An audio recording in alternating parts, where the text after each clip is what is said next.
welcome to the Science Faction Podcast, where science meets fact meets fiction.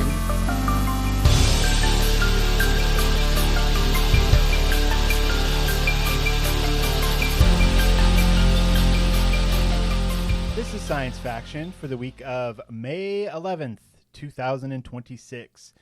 I'm one of your hosts, Stephen Dominguez, and with me today, two individuals that we will be hanging out with starting Friday.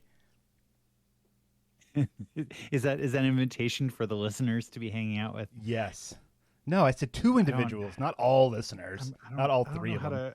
I'm Benjamin Daniel Wallace, and I'm here, and I'm going to be there wherever the party is. I'm Devin Kraft. I'm going to be in California next weekend. That's crazy, man. We're going to dye your hair blue. We're going to make you liberal. It's going to be great. Who's up for broccoli pizza? Let's go. Oh, man. That is the best joke from Inside Out when Anger is upset about the broccoli on the pizza in San Francisco. It's the best. I've had it. It's incredible, but I'm very fond of broccoli. So very fond? Explain. It was my favorite food for a very long time. Oh, all right. So I'm a broccoli enthusiast. Oh yeah, name 3 broccolis. All right. There's the green one. There's the kind that's a little bit not. No, that's about it. Yeah, no, there's broccoli teeny, I think. Yeah, the broccoli teeny. That's sort of different. Is that a drink? Yeah. No, is that what it's called? Broccoli, like the when you go to a restaurant, sometimes broccolini. No, it's broccolini now, and you got to make a drink out of it. It's just gin and broccoli. If there's any way to ruin broccoli, I think you found it. Gin. Welcome to the podcast about science and science fiction and broccoli and gin. Yes, evidently. Oh my gosh, guys. We all had Mother's Days yesterday. Did anyone do any good celebrating for your wives, your mothers, anything? Hi, Martha. So we hi, Mom. We have kittens. We have baby kittens. I know I've talked about this quite a bit. I talk about it because they've taken over everything. And so I thought I was doing a good job by waking up early. I set an alarm and everything. But my wife, she just wakes up even earlier in order to take care of the kittens. And so I wake up to her closing the door, whispering, "Happy Mother's Day." And I'm like, oh, dang it. I gotta get going. Oh no. But no, it was pretty good. Pretty good day. I sent my mama a letter and a zine, and I hope she enjoyed it. In the mail? Yeah. Wow. Yeah. With your hands? Yeah, man. It's a baby's toy. Well, I found like an old Aquabats poster. Oh, cool. Like a little, yeah. And so I made it like the centerpiece of a card that I made for her. And good times. And then for my wife, thankfully, now that Flint's 12, yeah, he can kind of run his mother. I can kind of go, yeah, I can go hey, it's happening this weekend. What are you going to do? Do you need any help? And he did not. Oh, good. Did he handle it okay? Yeah, I suppose. You don't sound very confident. As much as you could. Man, at this age, he's starting to get a bit of a social life. Mm-hmm. And so we hung out with my mother-in-law and did a little walk in Morro Bay on Saturday and a brunch and stuff. And we knew that was hey, 10 o'clock, we're out in Morro Bay. Well, he had a sleepover the night before. So we're hey, we're picking you up at, 8:45 so you can come home, take a shower and whatnot. Well, he stayed up till 3 with his friends. Yep. and and then like he spends the entire rest of the day going like, oh, I'm so tired, and then he heads to bed, and then I hear he's on the phone with his buddy talking about Kerbal Space Program until like 10:30. Wow. Yeah, or like 11, and I'm like, well, all right. I mean, if it's that or drugs, like, yeah, that's fine. Yeah, yeah. Kerbal yeah. Space Program, Man, that's amazing. We were watching a little bit of, and I'm sorry, I know I'm kind of like taking over all this, but we were watching the last like 15 minutes of the latest episode of For All Mankind recently. And are you guys caught up? No. No, I haven't seen the most recent episode. Okay. I think I'm like two behind. There are things that are happening there are things that happen at the end of the most recent episode, and we were like, hey, Flint, like he was about ready to go to bed, and we were like, hey, why don't you come downstairs and just watch this with us? And he he watched it and he was like, well, that was cool, but those orbital dynamics just do not work. Like my understanding of all this. Wow. And I was like, well, earlier in the episode, there was this that was happening because of the atmospheric, like they misjudged the atmospheric, oh man, like the composition of the atmosphere. Density of the atmosphere, because they're going to be they're aero braking. I mean, I haven't seen the episode, but I know that the mission to Titan is they said they were going to use aero braking for when they got there. Right. I'm assuming it is, yeah. So anyhow, I was completely left behind in the conversation, but he and Nicole were just arguing about the physics of the For All Mankind episode. Wow. And that's a mark of good sci-fi. It sparks imagination, creativity, conversations, math, all that good stuff. Yeah, it empowers most of the people that are looking at it to go, oh wow, that's really cool. And then there's a very small amount that it angers because it doesn't get it quite right. It's wrong. And now my son is part of that select few. Oh no, he's gonna be one of those angry nerds. Yeah, man. And he's like, man, he was comparing it to his experience playing Kerbal Space Program. Which has pretty decent physics in it. It's not perfect, but there's a lot in that game that teaches you about real life while still being fun. Yes. Gotta learn some stuff. Delta V, boy. Delta V.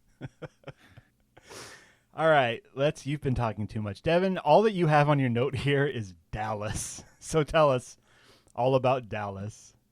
All right. Jen and I went to Dallas for the weekend, mostly for our 10th wedding anniversary, which was in April. It was April 22nd. But we just hadn't had time to do much. Thank you.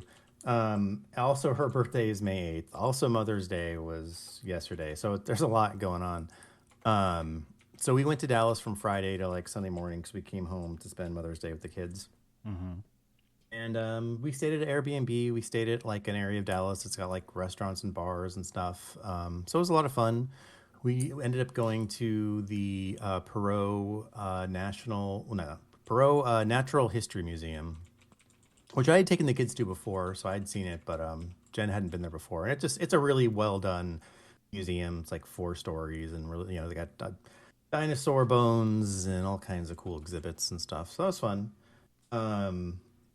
We saw some Waymos driving around Dallas, so self-driving cars. Yeah. And then we looked it up, and apparently Dallas is like one of the newest places they've launched like full service Waymos. So we downloaded the app because I'm like, well, I want to take a Waymo because we were going to go certain places that we needed to take like an Uber. Mm-hmm. I downloaded the app, and it's like you need an invite code. So it's not open to like the general public. You have to get an invite code. And I was looking online, and like people are posting their invite codes, but it's like, 3 uses left. And if you don't see it immediately, they're going to be gone. Yeah. So we couldn't use that. So on Saturday night, we saw an improv show. And then afterwards, we had to take an Uber back to our place. But when we got the Uber, it ended up being a driving Uber, but it did have a technician in the car because they're still testing those. So we got to ride in a self-driving car, but there was a person behind the wheel. So it's still cool, but it's a little bit of a dampener when you're like, well, there's a person there in case anything goes wrong. Like I want to be in a car where there's like nobody. But you want to be in a car that's nobody. Just for the experience. Yeah, just to be like, it's driving itself. It was driving itself. I even asked the guy, I'm like, well, how often do you have to take over? He's like, on a typical day, like 2 or 3 times. And it was interesting because when the car showed up, it was like I had to go in the app to open the car, to unlock the car. And then on the app, it has like all the controls for the car, like the AC and things. So you can control all that from your phone. Oh, wow. And then like because you had to be buckled in before it would start. And there's a screen in the back seat that's like, start your trip. But it wouldn't start until you're buckled in because you don't want people to get left behind or not be safe. So that was cool. So we actually did get to ride in a self-driving car, even though we were disappointed we didn't get to go in a Waymo. Did you ask the guy if he could like close his eyes so that you could pretend it was a self-driving car? And then it was funny at the improv show. We were like right in the front, like our feet were resting on the stage. So we knew we were going to get like called on for things, and we got called on for like some things at the beginning of the show. But at the very end, on the last thing they did, the host she's like, I need a couple, and she looked at us like, you two, and she basically interviewed us about our entire relationship, and then they reenacted it with all the players on the stage. So it was like we got to see our whole relationship like reenacted by improv people. So that was pretty funny. You should keep your feet off their stage, man. Yeah. Mm-hmm. But that's cool. Was it fun? Was it cool getting that amount of attention?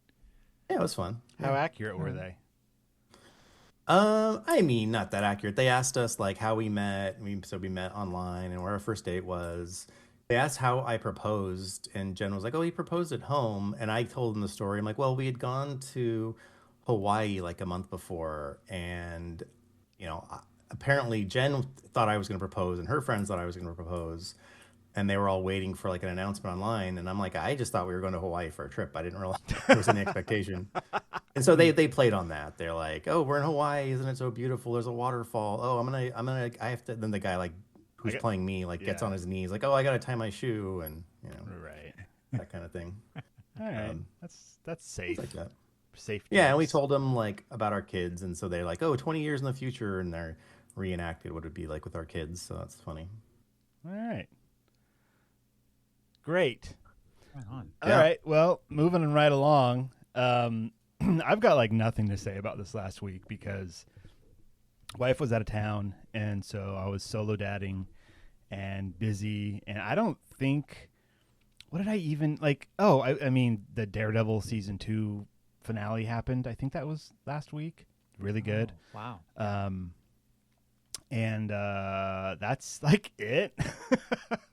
I mean, I got a bunch of minis I got to paint. That was fun. Those arrived this weekend, but no movement there.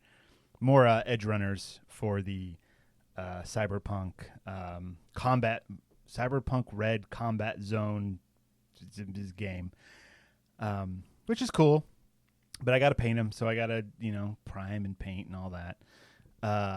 But really, like the big deal for me is that Devin, you're coming to visit, man. And that's exciting because it used to happen more often, but now that you're all the way over in Texas, which, by the way, good job, Texas. You have more registered Democrats than Republicans right now, and that's fun for me. That makes me smile. Where did you get that information from? I think I might have mentioned that before. Several places on the internet. It's just but things are all gerrymandered, so who knows what that doesn't really mean too much at this point, but it is a nice thing to be like, that's just true for statewide elections. I mean, that should come out if there's more Democrats and Republicans, we should have Democratic senators, Democratic governor, but it's Democrats here for some reason don't vote as regularly as Republicans. But we do have, and I've mentioned it before, but in the Senate race coming up, we have James Tallarico, the Democrat, who's polling evenly, if not ahead of the Republicans that he may face. So there's a chance he would actually win, and he's a really good candidate. But for reason we don't know who he's going to run against is because during the Republican primary, there was no Republican who got a majority vote. So there's a runoff between the top two, one of which is the current incumbent senator, who you think would win the primary and have a good chance of winning the general. But he didn't win outright because the second place finisher actually might have been flipped. I think the incumbent got the second place finish and the other guy got the first place finish.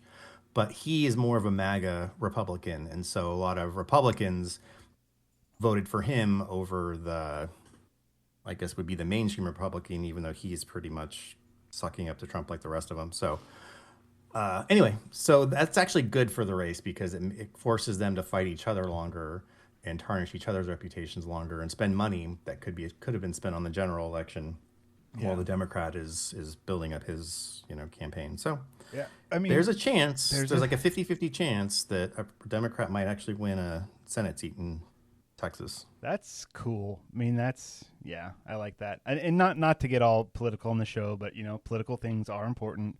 The other like little bit that I heard about Texas is that the Latino vote is swinging way to the left this time around, which makes sense. Makes a lot of sense. Yeah. So generally, that's true. Yeah, there's we could talk for hours about this as people do, but I'll put all that aside because you're leaving that SH hole and coming to California. We're gonna hang out. We're gonna play some games. I don't even know what we're gonna do, but it's gonna be great. So looking forward to that. Yeah. And that's about it for me. That's gonna happen quickly. Like I'm leaving on Thursday, so for me it's like gonna be here before I know it. Yeah. Get your work done and get ready. Get your liver ready and get your dice throwing hand ready. We're going to have fun. All right. Well, let's move ourselves right along to future or now. Now. Oh, geez, Ben. Look at all that. Okay, Devin, you go first. He just noped out of that. All right. All right. Let's see. What did I choose? Holy Grail something? Holy Grail. No. So this is about it's biology. Okay. So this is about regrowing limbs. The title of the article from Science Daily is Scientists Found the quote Holy Grail gene that could one day help humans regrow limbs. Like a starfish. Like a starfish or an axolotl or a zebrafish, or even mice have the ability to regrow digits, which I didn't know until this article. Whoa, I didn't know that either. Okay. Yeah. So, and the interesting thing also is that this was like 3 different research groups that put their information together to compare notes and decide what made sense. So it's kind of cool that they were all studying kind of different things and found a common mechanism to all of these animals. So what they did is they figured out that there's a certain gene, 2 genes in particular, which are called SP6 and SP8, which researchers began investigating exactly how these genes contribute to regeneration. What they did, and they found that it was SP8 specifically that seemed to be in salamanders would help limb regeneration. So using CRISPR technology, which is gene editing technology, they removed SP8 from the axolotl genome.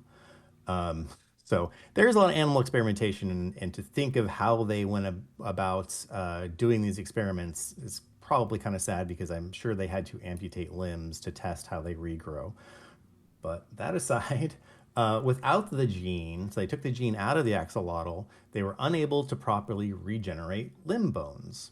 So that's a good test to figure out if this was the right gene. They took the gene out, made another one, cut off a limb and went, regrow. It didn't. We got the right gene. Yeah. Science. So scientists observed similar problems in mice when SP6 and SP8 were missing from regenerating digits. So using those findings, they designed a viral gene therapy based on a tissue regeneration enhancer previously identified in zebrafish. So they delivered a signaling molecule called FGF8, which is normally activated by SP8. In mice, the treatment encouraged bone regrowth in damaged digits and partially restored some regenerative abilities lost in the SP genes when the SP genes were absent. So they took the SP genes out, which are responsible for regrowing limbs, and then they made this therapy delivering the signal molecule that would have been produced had this gene been present, and it seems to have helped bring back some of the regeneration properties. So, it says human limbs cannot naturally regenerate the way salamander limbs do, but researchers believe future therapies could potentially imitate some of the biological mechanisms controlled by SP genes. So that's basically it, just that we've identified the gene responsible for that, and hopefully we can utilize it for our own benefits. They do note, just as an interesting statistic, around the world, more than 1 million amputations occur every year due to diabetes-related vascular disease, traumatic injuries, infections, and cancer. So we do have 1 million amputations a year. So, yeah, I mean, that's basically it. Yeah. This just calls to mind Dr. Kurt Connors. Do you know that individual, Devin? That sounds very familiar. Is that... Where is it from, Devin? Is it from a comic book related thing? Yes. Is it from Dr. Kurt Connors? Is it Spider-Man related? Yes. It is. You're getting warmer. Okay. Man. What else? He's two for two today. I'm thinking it's either the lizard guy or Doc Ock. Okay, which one? Which do you think it is? One of those is lizard. One of those is correct. Okay, yes. Well done. Lizards regrow tails, so that seems like they would have been using that. Yep, you got it. And I remember that from the Andrew Garfield Spider-Man, the best Spider-Man. Whoa, hot take. Yeah, my man. No, that is I mean, so recently I rewatched Spider-Man No Way Home because it's available on the Disney now finally, and his like Andrew Garfield's Spider-Man's redemption arc through that movie is fantastic. Yeah, it's really great, and I've even heard a rumor, and this is who knows where this came from. This could just be someone's idea, but to keep going with his series, The Amazing Spider-Man was his series, with a multiversal bend where he finds Gwen Stacy, Emma Stone's Gwen Stacy as Ghost Spider in like another reality, and like that would like truly complete his story arc, which could be a whole lot of fun, but who knows? That's never going to happen. Cool. Axolotl, zebrafish, and mice, and now lizard men that fight Spider-Man. Might as well. You want lizard men? This is how you get lizard men. All right. Anything else, Devin? You all done? That's it. Excellent. Yeah, all right, Ben. That turned into a bit of a nostalgia dump. Which, congratulations, you guys get a bit more this week. Oh boy! I rewatched a film that I remember I really liked from 1999 called The 13th Floor. Mm-hmm. And have you guys seen this film? Oh yeah, you made us watch it once. Did I? I haven't seen it. I've heard a lot about it, but I actually haven't seen it. There was a time in the early aughts, Ben, if you remember, that we would have like movie nights, and someone would bring a movie, and we just all had to watch it. And I believe The 13th Floor was one of them once. That's great, because I mean, way to go past me. I rewatched it recently, and it is a sci-fi grade. Oh, I'll just say that it's a really incredible. So like, it came out right around The Matrix, right? And so while The Matrix is action kung fu, with some philosophical stuff, this is like like it's got all the virtual reality stuff, but it's a noir murder mystery with a like intense and crazy twist that just it blew my young mind at 7 or 16 when I saw it. And yeah, rewatching it now and Nicole had had no memory of seeing it. So if I did bring it to that night, she was not a party to it. And she, like throughout it, she was like, okay, pause it. Like this is what's going on, right? I was like, that's one thing that could be what's happening. That's one interpretation. Right. But I think that it's funny because like if you take a look at Rotten Tomatoes, you get all of the reviews from the era, and it has really like it's at like a 22% on Rotten Tomatoes.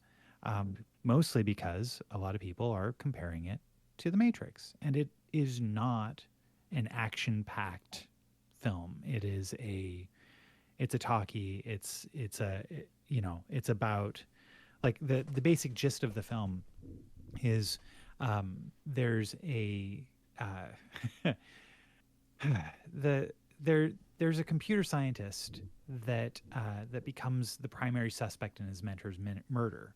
And his mentor has jumped into a prototype virtual reality simulation of the 1930s, in which he's been going around and he's been dating young women in the simulation. Oh no! And he leaves a little note for the for his for the main character in the simulation. And then he comes out of the simulation, gets murdered. And so then it's like, okay, well, who murdered him? What happened? What was the note? Why does this matter? And as you're moving through it, some of the characters in the simulation start realizing that they're in a simulation and that they are being played with.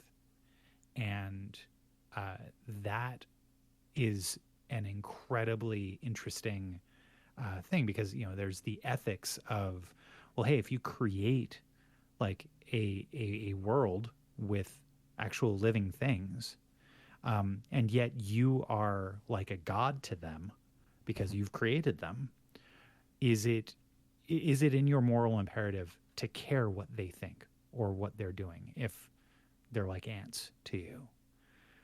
And that is a really fascinating little nugget that the film explores quite a bit of. It's real quick. It's like what science fiction movies were before The Matrix. Yeah, More like, philosophical, more thinky, more probably slower paced. Mm-hmm. Yes. Yeah, because The Matrix changed all that. Right. It's not a blockbuster by any stretch of the imagination, but it does have like the hallmarks of 90s cinema, the incredible lighting and set decorations. It takes place in Los Angeles in the 1930s, where they're shooting on location in a lot of really old Art Deco buildings.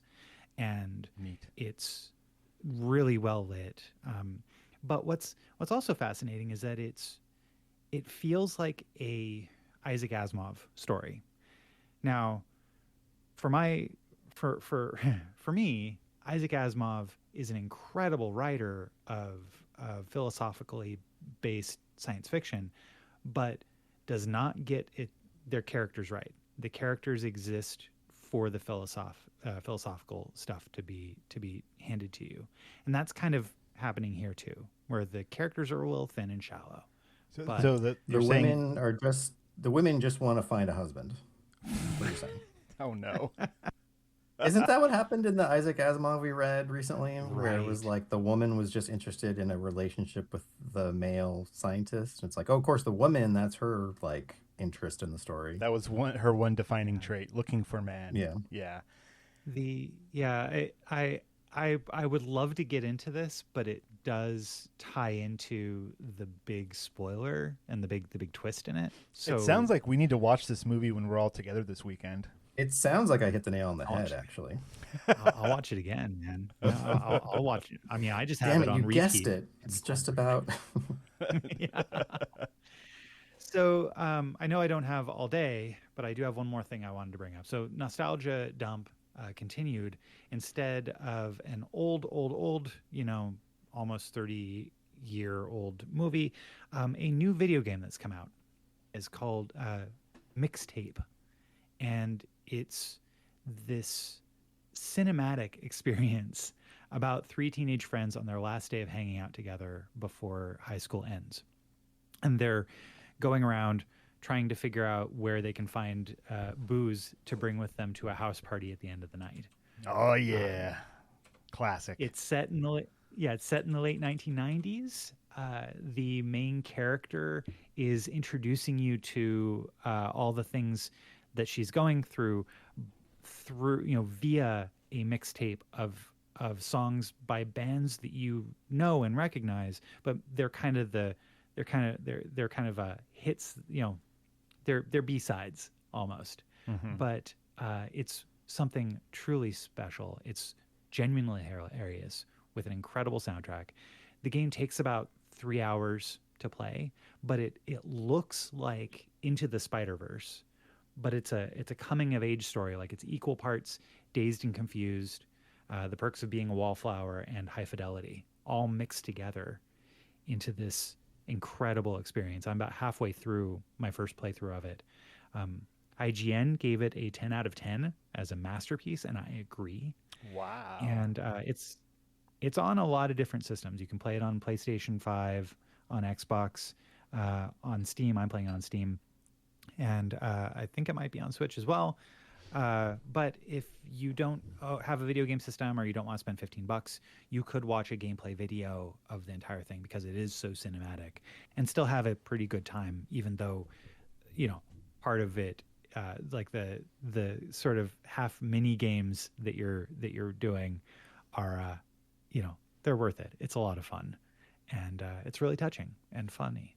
So, Mixtape, my friends, and The 13th Floor, depending on your particular brand of nostalgia you want to go for. Wow. I mean, Yeah, man. so we talked a little bit about Mixtape yesterday, because we were getting hot dogs at a brewery for Mother's Day. Yeah. That's a whole nother story. But you said that like so I was curious about the gameplay, because some games that are very cinematic kind of fall apart with the gameplay side of it, or can slow it down, Right. or can be like, okay, because like what was I playing? I was playing the one where the girl like takes pictures and can like time travel kind of. Life is Strange? Yeah, Life is Strange. So when you were talking about Mixtape, I was reminded of Life is Strange, which again, it's a girl in high school coming of age, and that's also like it's almost it's very similar to like a choose your own adventure almost, where like you get to certain points and you have to make a choice, and that changes the story of the game as you move forward. But then every now and then you come across a part where it's like, all right, now you gotta solve a puzzle, and like you were into the story and it was rolling right along and you were watching things and interacting, and then it's like, all right, now do this puzzle, and you're like, oh, okay, well, that kind of took me out of what the game is. And then you do the puzzle, and sometimes you do the puzzle and you're like, oh, okay, cool, and then you keep going. Other times it's like, oh, I don't know what to do. This just killed the momentum for me. How does Mixtape do that? Okay.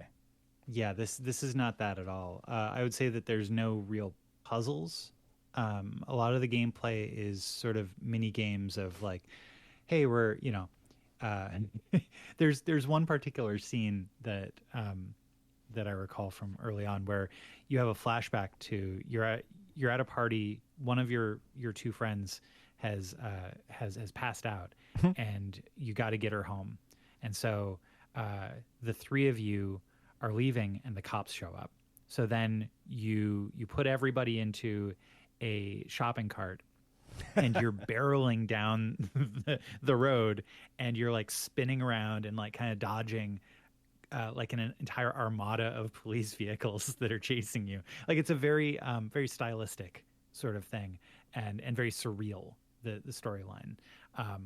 And it keeps the momentum because, and I'm saying this is more of a cinematic game than a game, because the momentum is preserved, because you've got a soundtrack you're playing to. So like you're skating, you're partying, you're avoiding the law, you're making out, you're sneaking out, you're hanging out. And it's like it happens at a pretty brisk pace. Sometimes the momentum slows down a little bit because maybe you've gone into somebody's bedroom and you're kind of like waiting it out, because if you go into back at home and you immediately run up, grab whatever booze you have stashed in the corner of your bedroom, and then immediately leave, that might be pretty like suspicious to your parents. Mm-hmm. So they're like, okay, we're going to hang out and we're going to like talk about different items that are in the environment and like shoot the crap and insult your friends. And teen stuff. Yeah, it feels a lot more teeny. Right. There's no overarching, like in Life is Strange, you're actually trying to save like timelines and stuff, and it does have like an overarching, really serious plot. This is not that. There's like a looming time storm in the distance that you're trying to solve the whole time, but this doesn't have that. No, the main thing that's going to happen at the end here is that you're going to a house party, and you're wondering who's going to be there, and you're kind of dealing with teenage angst, and you're getting into trouble. You're remembering those times where you TP'd the principal's house, but your friend stood up for you and took the heat. And TPing the house is another mini game, I'm assuming. Yeah, that's another mini game. Another one of my favorites is you get into the car and a Silverchair song starts playing. Like you pop in a mixtape into the tape deck and a Silverchair song starts playing, and so you're controlling the headbanging of the characters going in with the car with the music. Yeah. And you're not getting graded on how well you're headbanging, because who grades that? That doesn't matter. What matters is that you're having fun. Well, ultimately your doctor grades it when you have severe whiplash later in life. Sure. But who's thinking about that now? Oh, nobody. We're going to live forever. Called grade 3 spondylolisthesis. Where did you pull that out of, man? I read a lot of MRI reports for my job. I actually don't know what spondylolisthesis is, but it sounded good. It sounded real good, man. Yeah. All right. Suggested titles for this episode. Grade 3. How do you we'll spell it later. Yeah, I'll leave that to Devin to figure that one out. But yeah, again, so not The 13th Floor from 1999 as a film, and then Mixtape as a 2026 video game, or just watch a gameplay video. We'll have a link to the gameplay video and a few other things in Mixtape if you're interested, if that sounds cool to you. Nice. That does sound fun, and having the excuse me, my throat's all phlegmy today. It's weird. Sorry. It's because you're getting all choked up for nostalgia. You said Silverchair, and I just started crying. It was no. Was it Frog Stomp, like from that album, or was it something more obscure? Because they got to pay rights to all this stuff. It wasn't Frog Stomp. It was. I'll find it. They actually show it in the game. Like they, like an MTV. Oh, like a music video? Music video, yeah. It shows the name of it. Like in the bottom left-hand corner of the screen, like the artist, album, title. More like the new standard of it all, where they don't. It's sorry, I found the place. It's at 15 minutes and change and I'm just kind of like keep on trying to like skip ahead to where they show the song title. It was not a song that I easily recognized. Like I know I'd heard it before, but Oh, that's why you said they're all like Yeah. B-sides.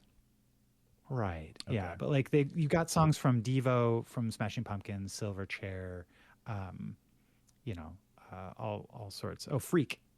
Freak is the name of the song from Silverchair. Like I was looking up Silverchair songs. I'm like, I know there was one that was really popular that I remember. I mean, I know they have a lot, but I was trying to figure out which one that is. Maybe Abuse Me, but I'm not sure. I don't know. Welcome to the Silverchair podcast. My wife will be here momentarily to talk about it for an hour. She was a big Silverchair fan. Yeah. But you know, or you're making the ultimate slushy, right? Or there's one incredible. Oh my gosh, there's this one part that's like so freaking disgusting. But like your character is remembering her first kiss, and so it goes to a scene where you're seeing the inside of their mouths. Oh, and no. You're controlling with each stick one of their tongues. Oh. and you're like dodging like their braces, and it's just the most disgusting thing ever. That sounds until great. finally like a little prompt shows up that says that's enough. That's enough. That is what the You first press kiss A, is and like. that was enough. That's enough. Yeah. Oh boy. Well, what I was gonna say was, Truly incredible. I've got the Xbox, Gold, Ultimate, whatever the thing is that we pay it monthly, and it's available through that. So if you're an Xbox person, you can get it on your PC or your Xbox if you're subscribed to that. And I'm gonna check it out because that sounds. Now that you've talked about that kissing mini game, oh man, that's a must play for me. All right, we are 40 minutes in. It's unlike anything else. So yeah, enjoy. 10 out of 10 from Ben and IGN. Yeah. We're 40 minutes in. It's time for us to take a little break. When we come back, we are diving into Book Club. So I hope everybody read Update on Rules for the Spatiotemporal Use of Campus Spaces by Andrea Kriz. We do have a link in our show notes. It is about a 5-minute read. It's pretty cool. And you'll be tested on it later. Yeah, 100%. So go read that and then come back and we'll talk about it. So we'll be right back. Oh, wow. Another free listener. Incredible. Look, I love that you're here, but let's be real. You could be getting so much more. Bonus episodes, unfiltered takes, behind-the-scenes chaos. All you have to do is join our Patreon at patreon.com/sciencefactionpodcast. Or don't. But if you don't, just know that somewhere in a parallel universe, a better version of you already has. And we're back. Hello. Hello. Hi. And a big thank you to our patrons, Renee and Josh. You guys figured out a little bit about what we're doing. We maybe, I could also ask Josh if he wants to hang out. Sure. Sure. Yeah, we'll figure it out. I don't know. What's up, Josh? You brave enough? All right. And call you out. Oh, man. I mean, yeah, it's not like we can't invite Renee, too. I mean, Oh yeah, she just lives very far away. But both of them are invited to our special weekend. How about that? Contact might us. as well. We'll have Yeah. fun. All right. So next week, we're going to read a very short story, very, very, very short story called Narcissus Meets the Ghost of Al, or AI. I don't know if it's AI or Al, in a dark alley behind a fusion restaurant. It's got to be AI, By right? Leslie Hart Gunn. I think, you know what it is? It is AI. Yeah, because that's the I can tell because of the URL. Okay. Narcissus meets the ghost of AI in a dark alley behind a fusion restaurant, which is probably almost as long as the entire piece itself, just the title. We'll check that next week. But this week. Well, hold on, because we got to give him a little teaser. The first couple of lines. I suppose you want my wallet. No, my body then. Ooh. Jeez. Yeah, narcissist. Okay, gotcha. I'm in. Let's There go. it is. And this week, we're reading Update on Rules for the Spatiotemporal Use of Campus Spaces by Andrea Kriz. Kriz? Sure. Yeah, from Lightspeed Magazine. And my friends, what a wild ride this one is. This is really interesting, the way this thing is laid out. Because it is like a list. Yeah, An it's just update it's just to rules. a memo.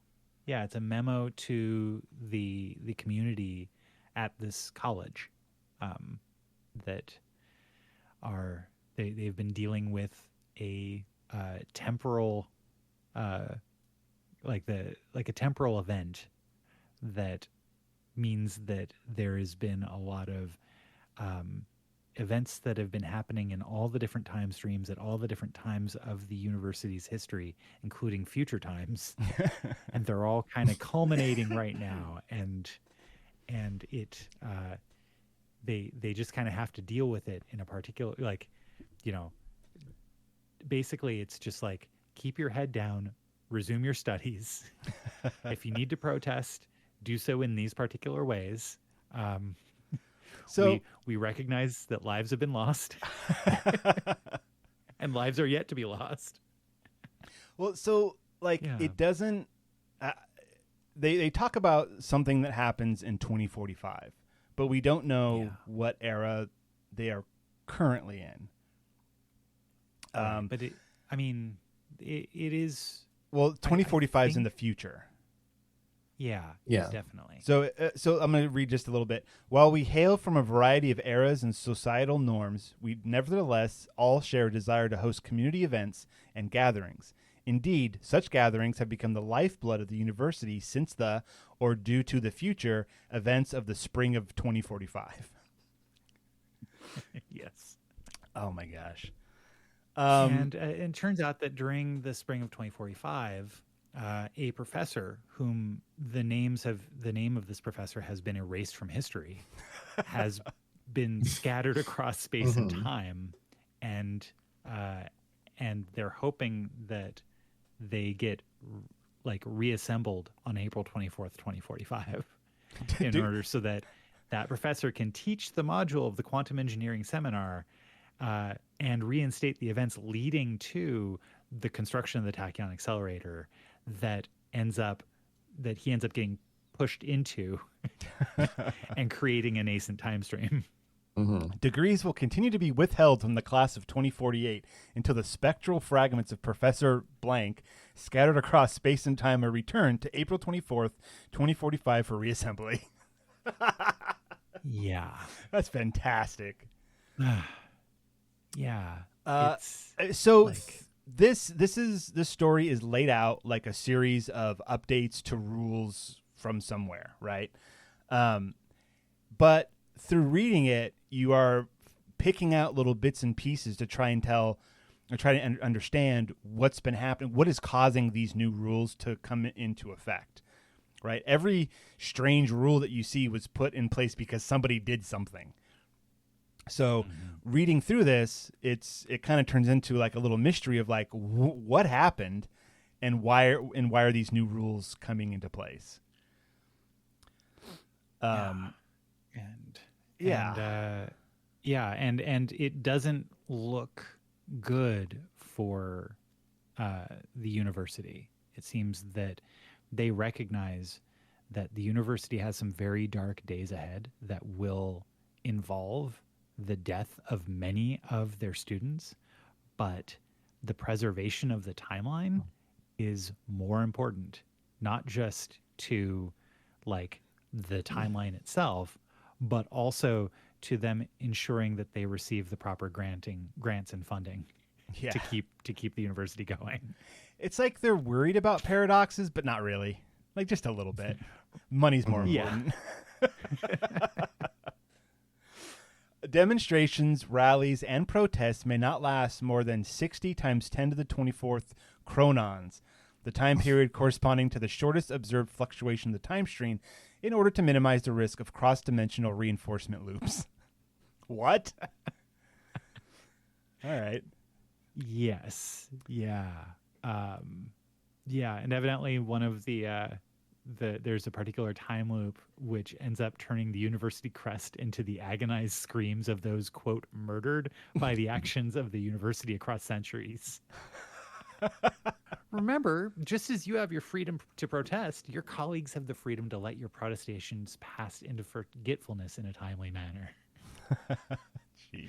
And these demonstrations, rallies, and protests must not interfere with reading periods for exams. Coordination between alternate, past, and current protesters is strictly prohibited. You may not compare the university's current actions to its past use of enslaved persons for construction, its employment of armed security to suppress demonstrations deemed disruptive to society, nor its investment in regimes which have engaged in violence deemed appropriate for their eras, as judged by the University Committee on Shareholder Responsibility. There is so much to unpack in Rule 9. Yes. Like, what is happening? Yeah, well, I mean, like the basic gist is that, if anybody's trying to create a straw man argument in order to say, hey, what you're doing is no different than slavery or any of these other things that, the university has condoned but have been on the wrong side of history, that they're like, stop it. We can't argue with you anymore. It may be true, but no more. Stop. Is kind of what they're Devin, what did you think of this? You haven't talked in a while. Yeah. I enjoyed it. I liked a lot of the same things you guys did. Trying to piece together what exactly the history of the school was based on what they're saying. It was also kind of funny. Did you guys the whole like appearance of the above mentioned instigator must be immediately reported to the university? How right. Which it's like number someone is it's number 5 and there's 3 subsections. Basically, the person who did this is like, well, I'm trying to prevent a bunch of bad stuff happening. Oh, the one that pushed the professor blank into the thing. Yeah. Okay. Mm-hmm. Yeah. Any appearance of them. Yeah. Yeah. They're saying everything that person says is a lie. Right. Which makes you think it's probably true. Yeah. Right. Yeah. Community members are reminded that all past, future, and alternate versions of said instigator have been placed on involuntary leave from the university and no longer subject to the same protections as our students. Ooh. Wow. Yeah. Yeah. So good times. So what happened? Do you guys have a theory? Like, what happened? What's the truth here?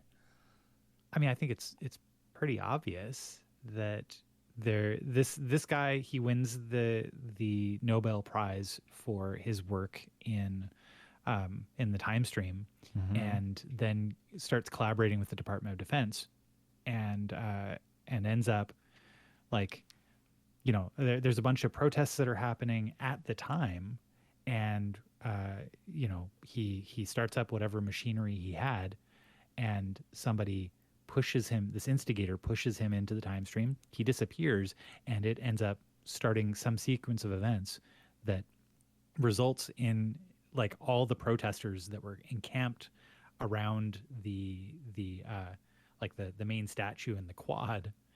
They all disappear too. And so where did they go? When did they go? What's even happening? They don't know, but they still have to conduct, everything, because there's the effects of this are being felt rippled out from that time. So not just into the future, but also into the past. Because this professor was like ripped out of the time stream completely. Yeah. So anything that they've had done or will do is now non-existent. Yeah. Yeah, you can't just go to the past and get like an old copy of them. Right. From a different time stream. He's gone. Right. Yeah. And but they're using whatever methods they have in order to try to maintain whatever shred of peace that they can, which includes the law. They kind of mention, like, for those who have abided by the above, partial amnesty is still available. In return for purging your past, present, future, and alternate selves of involvement with the time stream, I will facilitate your meeting with the secretary of a sub-chair of the University Committee on Shareholder Responsibility to discuss your perspectives. And acquiescing to hearing out your grievances is the least we can do. Sincerely, President of the University, its pasts, presents, and futures. I mean, this drips of someone who like was a what are they called in colleges? The person on the floor that's kind of in charge. No, like a speaker. No. Like in the dorms, like there's somebody on the floor Oh. that's like kind of in charge, but not really. What are those people called? Yeah, I know was what you're never in talking a about. dorm. I was never in a I- dorm either. Well, anyways, this drips of somebody who has had to deal with colleges and rules, and like this appears to be written by somebody who like knows college stuff intimately. Like this is written by someone who has had to write these kind of rules for students to understand. That's what I get out of it. But the author, Andrea Kriz, at the bottom, there's a little blurb about her. She's a PhD in biological and biomedical sciences, currently doing research in brain genetics at Harvard Medical School. That's pretty cool. She is also part of the Dartmouth Speculative Fiction Project, a collaboration between authors and Dartmouth faculty to create short stories exploring the future of humanity. Her debut short story collection, Learning to Hate Yourself as a Self-Defense Mechanism, is available from Interstellar Flight Press. I might have to check that out. That sounds fun too.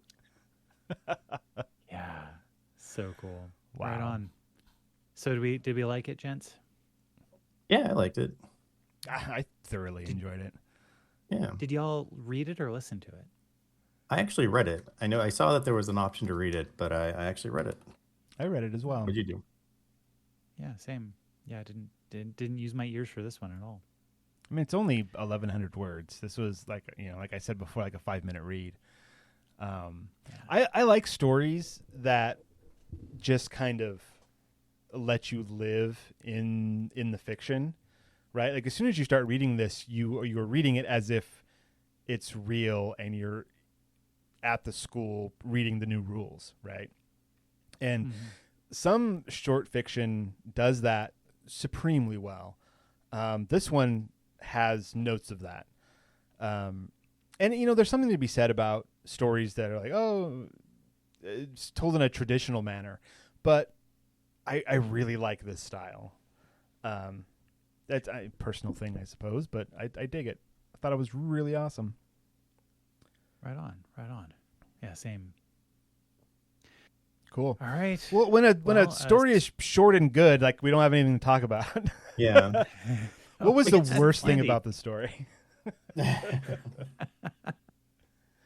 I mean, I think that, part of it is a story that can have no resolution, right? Like that the state that they're in is just the state that it will be, and cannot be resolved without undoing the entire story that it is. Yeah. Thanks, time travel. This reminds me of something I watched on YouTube recently regarding Back to the Future. So it was one of those like, secret behind the scenes theories about the story. And there's a whole bunch of them. Most of them were nonsense. But there was one where I was like, oh, I kind of like this headcanon. There are 2 times within the Back to the Future trilogy where Doc shows up just in the nick of time without knowing what was happening beforehand to save Marty. Once when Marty's on the roof of the Clock Tower Hotel, right, and in the alternate 1985, and Biff's going to gun him down, and then Marty just like steps off the roof, and then the DeLorean rises up, because Doc was there to catch him. Another time, in the same movie, actually, when Marty on the hoverboard is going through the tunnel as Biff is trying to run him down from behind. And right at the end of the tunnel, Doc drops the flags, the plastic flags that were decorating the like new Lion Estates coming soon. This is in 1955. And, Marty's able to grab those and get lifted out of the way just in the nick of time. The theory is that Doc watched Marty die multiple times, and he kept going back in time until he was able to time it just right to save Marty in both of those instances. Whoa. Yeah, I never thought of it that way. But like the rooftop one is like, okay, maybe he was watching off in the distance or something.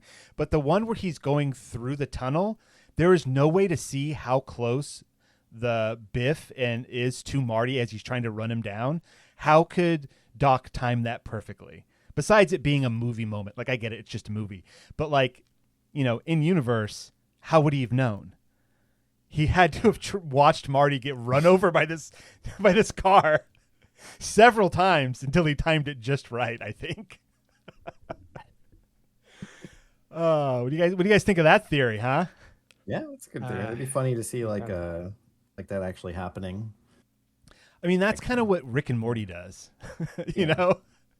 Like, they kind of do that kind of, like, I know there's not a lot of time travel stories within Rick and Morty, but like they take that darker tone of like, this could have happened or this could happen that way, but I'm just smart enough to like, not have it happen at the last second. That same kind of dark vibe. Anyways, I thought that was pretty fun. All right.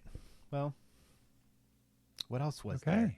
Oh, and that Doc. I think that we. Sorry, I had one more thought. That like Doc is so precious about the time stream at the beginning of the trilogy, and by the end he's like, whatever. Let's make a time machine out of a train. let's.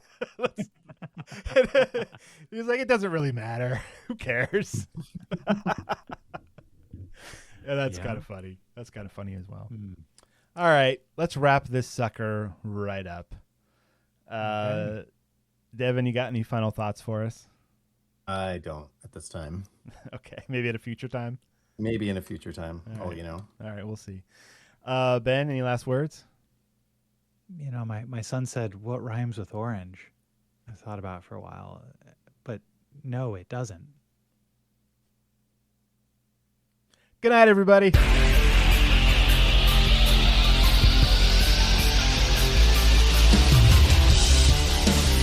This has been the Science Faction Podcast. Tweet to the host at SciFact Podcast. Email them at sciencefactionpodcast@gmail.com and visit sciencefactionpodcast.com for more episodes.